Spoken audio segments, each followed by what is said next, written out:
sometimes during the day, even if the Germans weren't looking. And we crawled through the wall. We crawled right underneath to go to the Aryan side, right? We were very lucky, nobody saw us. Somebody above was watching us. I've always believed that my father was watching me all my life. So we came back to the Aryan side thinking we'll go to the people that my father knew as a business person, people that he dealt with in business. And by the way, my father was, they made brand new shoes for stores. An order, if somebody would give him an order to make new shoes, he would make the new shoes. He did not repair old shoes. And like I was telling Wendy, if we had a good season, we would eat very well. But if the season was bad, we had nothing to eat. But you know what? The thing was, we talk about it a lot, my brother and I, because most of my sisters are gone now. And we never realized how poor we really were because everybody around me was poor. But we were always happy no matter what. But going back to the wall. So we crawled back to the wall thinking that the people that my father knew would take care of us, right? We came in there, this was already July 1942. And in the middle of the night, this Polish drunk was so drunk that he started yelling in the middle of the night, "Get out, you dirty Jews, Parshiva Zhidi, get out." And he came with a hatchet with us, and in the middle of the night, we had to run out of that house.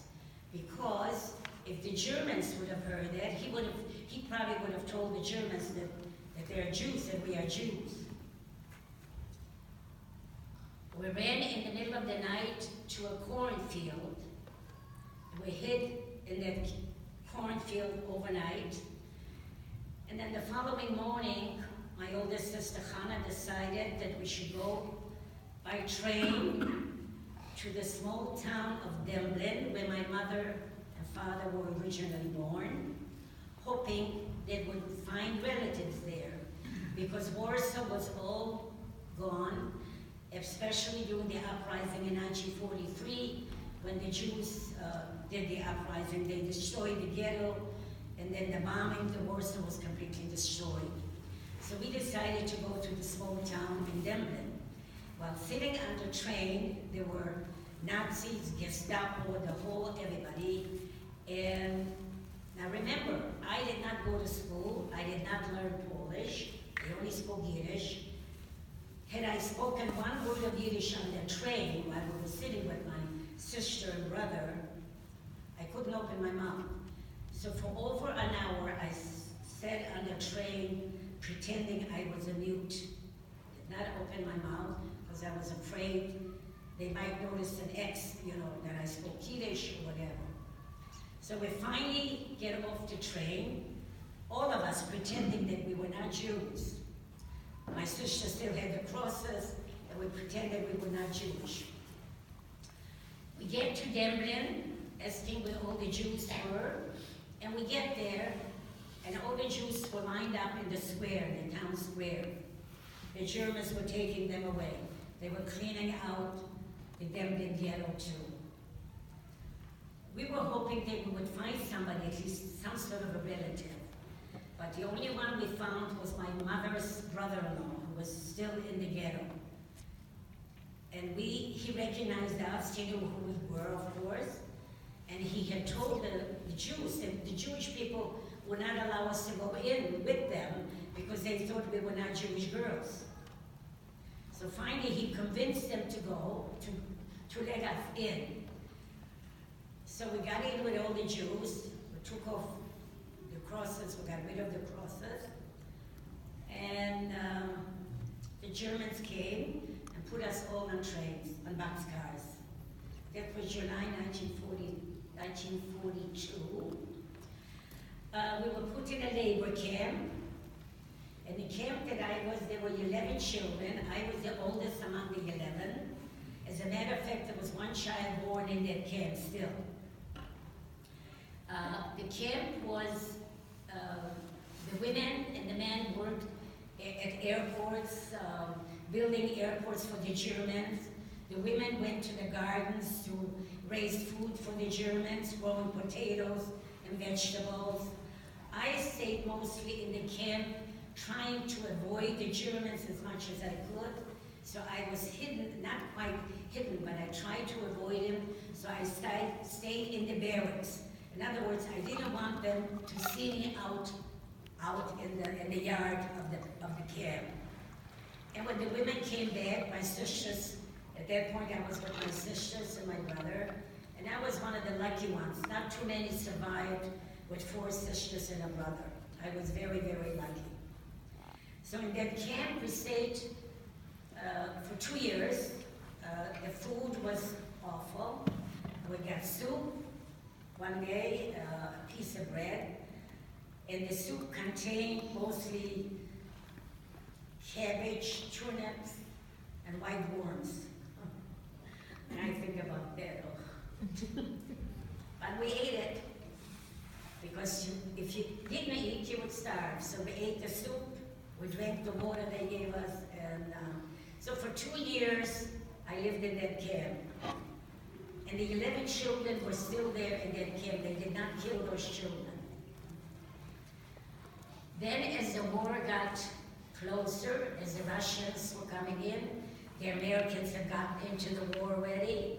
So in 1944, the Germans decided to transfer us to another camp because they were afraid when the Russians were going to come and they were going to find us, well, they were going to kill the Germans, of course. So they put us on other trains again.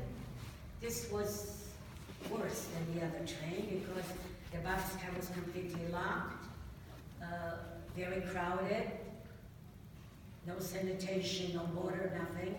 It's like cattle. They just kept us like cattle on the cars, in the cars. But thankful for us, it wasn't a long ride. It was about a couple-hour ride to the other camp. The camp was called Częstochowa, also a labor camp. And I remember when the Germans stopped the station to change the tracks, they opened the doors. And the Polish people were standing and looking at us and making fun of us. Calling us names and making fun of us. In other words, saying, oh, I'm glad you're going away. You belong there. I'm not against all the Polish people. You cannot judge everybody by, by 1 or 2. But the majority of them were not good to us, anyway. So we finally get to this camp. They divide up men and women. Can you hold on, sir? I want to make sure we have time for questions. Take a drink. And I want to make sure we get how we were liberated and how we came to the mess. I just one more story that is very important. We're going to open it up for questions in a few minutes. I didn't keep time, you keep the time. Yeah, so let's say 5 minutes and then we'll have Okay, keep the time. This is a very important story. So we finally get to the other camp. They made us change the clothing because every camp had a different uniform. And they divided up the children, the men and the women.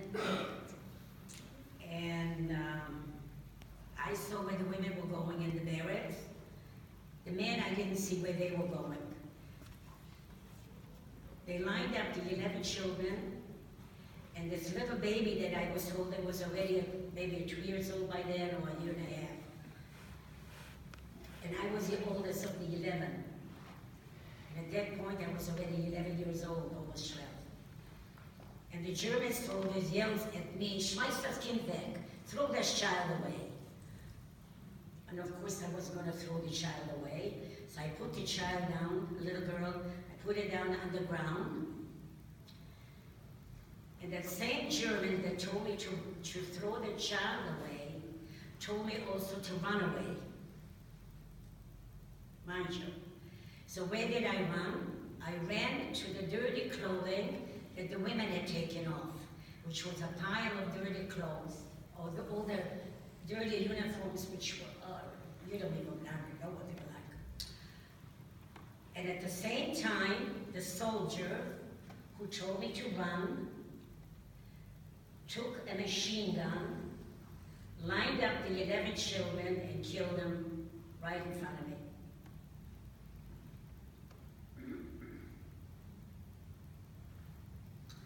So you know what I speak, when I speak to classes, I said, that man who told me to run, maybe for one split second, he had a heart, he had a neshama, I don't know what he had. But how could he have told me to run, and how could he have killed all the other children?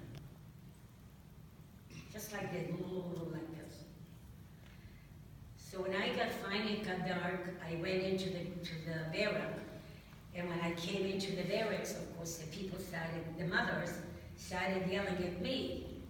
Where are the kids? What did you do with the kids? You know.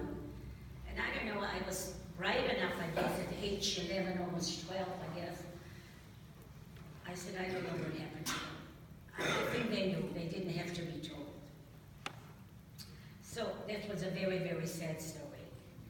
What do you want to know about the liberation? I want to help you fast forward a little bit, because this is very heavy for us to hear, and it's very But it's heavy. very important It's very to hear. heavy for you to tell. So what I want to fast forward to, where were you when you were liberated? Okay, so I was liberated January 17, 1945. It was a very, very cold and terrible day. And we were hearing that the bombs were forming again, and the Russians were coming very close. I was liberated by the Russian army. I wish it had been the American army, but the Americans didn't get to Poland.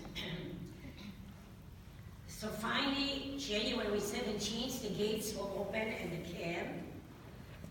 The Germans had run away already, because they knew what was going to happen to them if the Russians got a hold of them. They would kill them right away. And meanwhile, my two sisters had been taken away with the Germans, because they were still trying to transfer some people out of the camps, because the Germans were really afraid for the Russians. So when the camp was liberated, it was like a cage being opened up, people running in different directions and not really going where to go. Because even if you got out of the camp, you still would be under hostile conditions, under the Polish people. The Russians were not exactly happy with us, because I wanted to tell you, in the camp, I worked in an ammunition factory where they were making bullets. And I was one of the girls sitting at a machine that was throwing out the bullets, and I was washing them with soap and water. So when the Russians came to liberate us, they were very unhappy with all of us, because we were making bullets that were killing them. But we had no choice, because the German made us do it. January again, we traveled for 3 weeks to go back to the hometown where my parents were born, hoping that we would find survivors. For 3 weeks, we walked without shoes, without clothing, only what we had on our bodies. The shoes that I had were made out of rags, wrapped around my feet. We stopped at farms to get food, and people would not give us anything. First of all, they could tell right away that we were Jews, and they still didn't like us no matter what. Eventually,